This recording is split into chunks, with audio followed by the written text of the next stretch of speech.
So if you remember, at the beginning of the session, we always put forth our agenda. What are we going to cover this legislative session? And I think it helps us keep focused during the legislative session, because you and I know that a lot of people know us at the Capitol. They know a lot about AARP. They want our brand. They want us to be involved. They know that we can move policy issues forward, but we wanted to make sure that we were focused on the issues that were important, not just to our organization, but really the members at large, that these are the issues that we want you to focus on this session. So if you all remember, our number one priority, lowering prescription drug costs, I think by and large, since my very first day here, 5 years ago, we talk about the importance of making sure that folks can afford their medicine.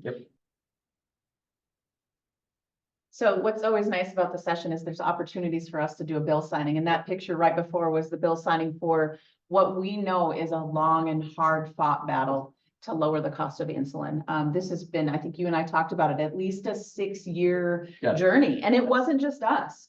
No. I think part of lowering prescription drug costs, it's a partnership. It's a coalition of folks. It's people that are impacted this on a daily basis. And we were successful in 2 different pieces of legislation. House Bill 1543, Representative Lisa Meyer from Bismarck here sponsored this. And I think it's part of the broader conversation that, yes, we know insulin is unaffordable and we want to make sure that folks have access to that. But it's a broader conversation that overall prescription drug costs are too high. And what are ways that the legislature can do a more deeper dive into what are other solutions that could really help lower that cost? But, like I said, that picture really encapsulates 6 years of hard work, moms that were there every day with their daughters, with their family members, saying that we need to cap the cost of the out-of-pocket costs for insulin. And we know last legislative session, we capped it for PERS or the public employee, but we wanted to make sure that anybody that needed access to insulin on the related insurance market, so really looking at private market, this was a huge uphill battle. We knew that we would be, you and I covered so many legislators and so many steps. But I think the message was there, and they understood that capping that out-of-pocket expense for insulin and the medical supplies really allows people to get that life-saving drug, and they don't have to make choices like rationing their drugs. And I think the stories from not just, our partners, with moms and their kids, but just stories in general about they shouldn't have to make those choices. You would hear it in committee meetings. You would hear it on the floor. And it wasn't that we were putting those talking points in front of them. It was that constant communication that they heard from you and I, from our executive council members, from family members, that this was an important thing that makes drugs, insulin specifically, more accessible. And I think this relates the two, kind of linking the 2 bills back together. I think 1114 is a real good signal, especially with the amount of, 657 emails, which is a lot for just the size of the database and folks that are emailing their legislators and talking to folks. But it also sends a signal to legislators that this is an issue that folks care about. To see that level of engagement, and that for those that maybe don't use insulin, that again, that's why we made sure 1543 moved forward, so that we can continue to work on other drugs. Just as a quick reminder to connect all of these levels together, state, federal, et cetera.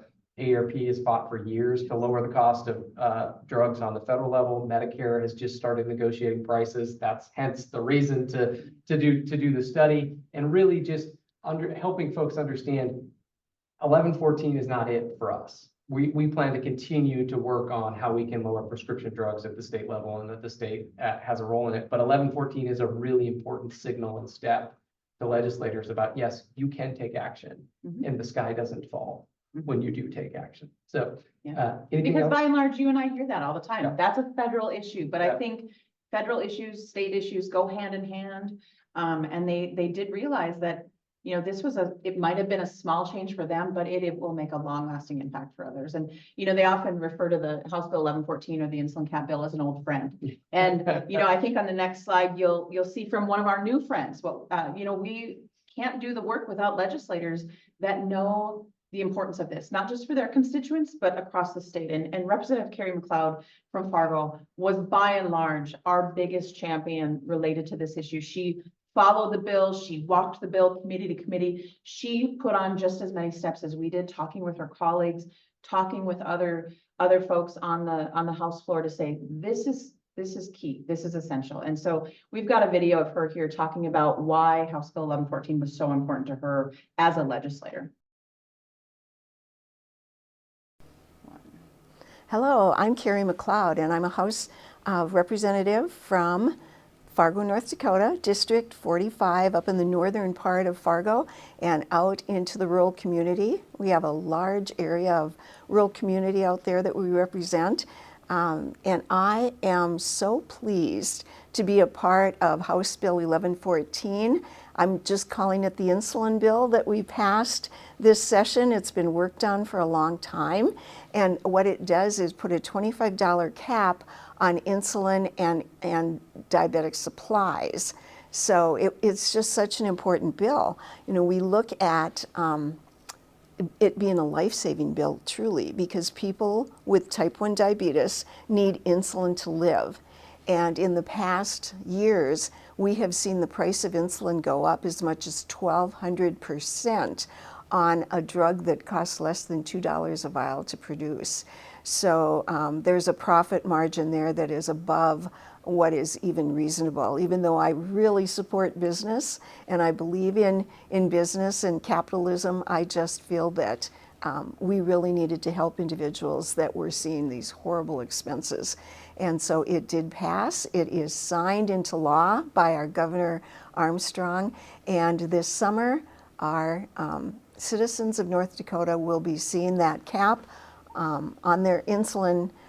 If they have commercial plans, if they're on the PERS program, there would be some plans, self-insured plans, that may not cover, but for the most part, most insurance plans will have this available for their members. So it's a very good thing.